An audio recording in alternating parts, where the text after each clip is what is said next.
Porto is a beautiful city. It's one of my favorite cities, and it has, this is at least what I saw when I first looked up my mission was Porto, the bridge with the river, a really big river, and then just these like beautiful Portuguese houses.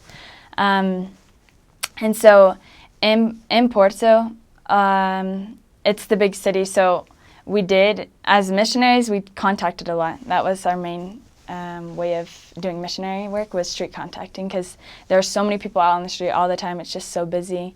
There's never a time when no one's on the street. There's always at least like 100 people on the street at a time, or way more.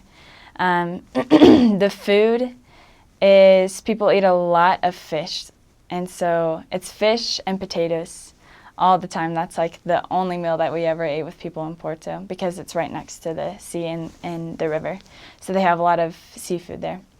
The weather, it was actually beautiful. Depends on the time that you're there. It rains a lot. So I did not know that, but it would be really good to know that it rains a lot, to bring rain boots, to bring rain jackets, and lots of umbrellas, because it's super windy. So your umbrella breaks at least like one time a week. So you have to buy new umbrellas.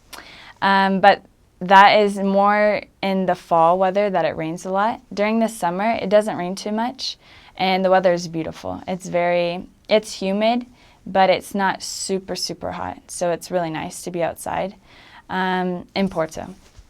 And so the weather was normally about, I would say, 75, 80 degrees during the summer.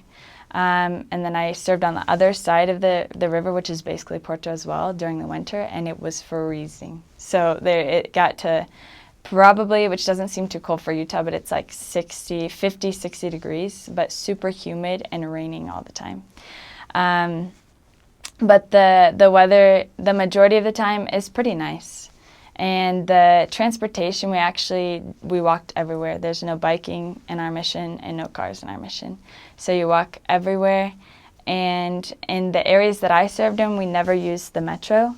But in a lot of the other areas, use the metro.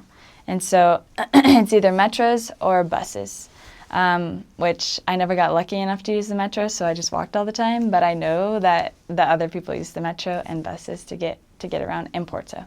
There's a lot of cool things to do on Preparation Day.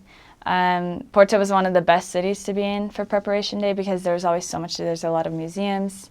There's a place, my favorite place is called Torre dos Clérigos, which is this huge tall tower that you can see a beautiful view for all of Porto. And you can see, because Porto is right next to the ocean, so Portugal is obviously right next to Spain, so the whole coast of Portugal is just the Atlantic Ocean. And so it's really cool because you can see the river, and then you can see just the rest of the Atlantic Ocean from this beautiful viewpoint. So there are lots of museums. They have a lot of good places to eat. They have a lot of American culture actually in Porto. Because of the tourism. So there's a lot of McDonald's, there's a lot of KFC, a lot of Burger King, but then you have your typical Portuguese restaurants as well. Porto actually is named after their wine.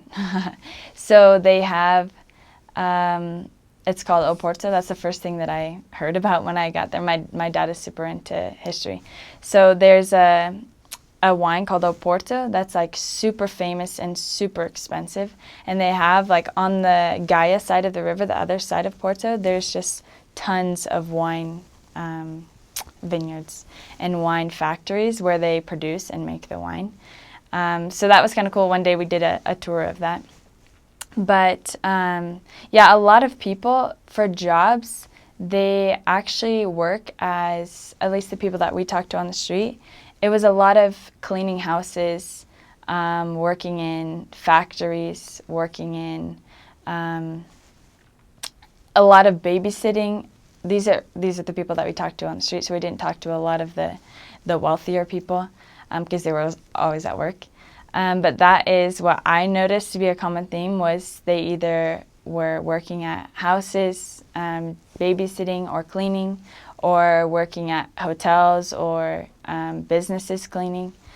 So that is what I noticed to be a common job in Portugal, in Porto actually. There are a lot of Brazilians in Porto, in all of Portugal. There are a lot of Africans, so we taught families from Cabo Verde, from Mozambique, from Angola, and then a lot of Brazilians. And then there were obviously a lot of Portuguese people as well.